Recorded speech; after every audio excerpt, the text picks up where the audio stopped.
Hello, Mr. Hin. How are you today? I hope you're very well. My name is Surani Anggiturnip. You can call me Surani. My number absen 10. Alright, sir. Saya akan menjawab hasil ujian saya. Soal yang pertama, konsep GES dalam attitude di tempat kerja. Yang pertama, greeting atau menyapa. Menyapa seseorang atau para tamu.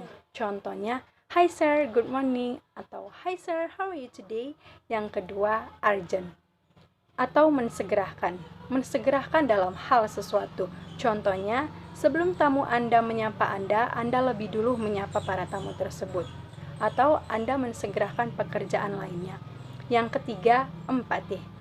Empati bisa dirasakan oleh para tamu. Contohnya, ketika tamu membawa beban berat atau barang bawaan, Anda segera membantu atau menolong barang bawaan dengan ramah tamah.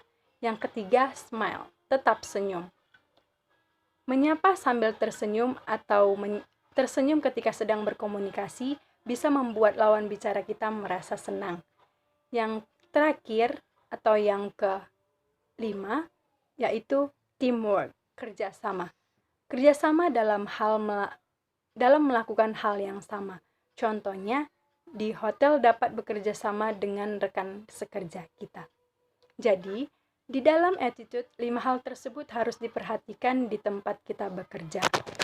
Soal yang kedua yaitu keuntungan untuk hotel yang mempraktikkan call by name oleh semua staf terhadap tamu-tamunya. Keuntungannya, dengan kita mempraktikkan call by name atau memanggil tamu akan membuat para tamu atau seseorang merasa senang. Contohnya, "Hi Mr. Budi, what are you today?" Sehingga para tamu merasa senang untuk datang ke hotel tersebut. Dan hotel tersebut memiliki keuntungan. Yang ketiga, salah satu good attitude harus dipraktekkan adalah courtesy dan honestly. Courtesy atau keramah tamahan. Sikap ramah tamah biasanya ditunjukkan dengan senyuman terhadap orang lain. Dengan senyuman dapat memberi kesan yang baik saat bertemu.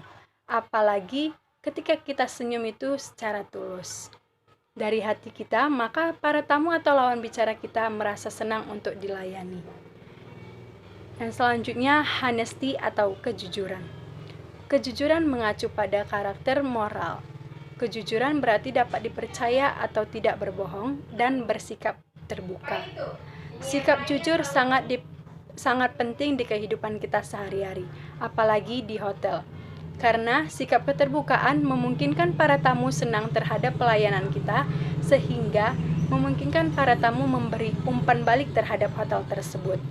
Contohnya, sikap keterbukaan di hotel, para karyawan atau para pekerja harus menyampaikan informasi secara benar dan tepat. Contohnya, jika suatu karyawan atau para tamu menetapkan room atau kamar sudah disepakati, tetapi ketika para tamu datang ke hotel tersebut diganti dengan room lain, maka tamu akan merasa kecewa. Maka dari itu, kita harus memiliki sikap terbuka. Soal yang keempat, bagaimana sikap tubuh Anda ketika sedang duduk melayani tamu? Sikap duduk santai tetapi tetap anggun. Yang pertama, letakkan tangan pada sandaran kursi atau di pangkuan.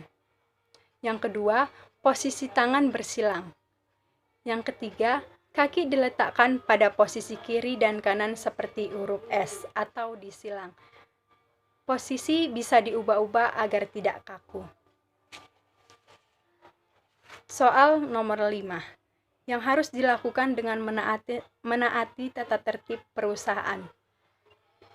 Yang pertama, datang tepat waktu dan tidak sering terlambat. Maksudnya, just in time and just on time. Itu harus dilakukan, diusahakan datang lebih awal daripada jam kerja dimulai. Yang kedua, memberitahu memberitahu bila berhalangan hadir atau akan datang terlambat.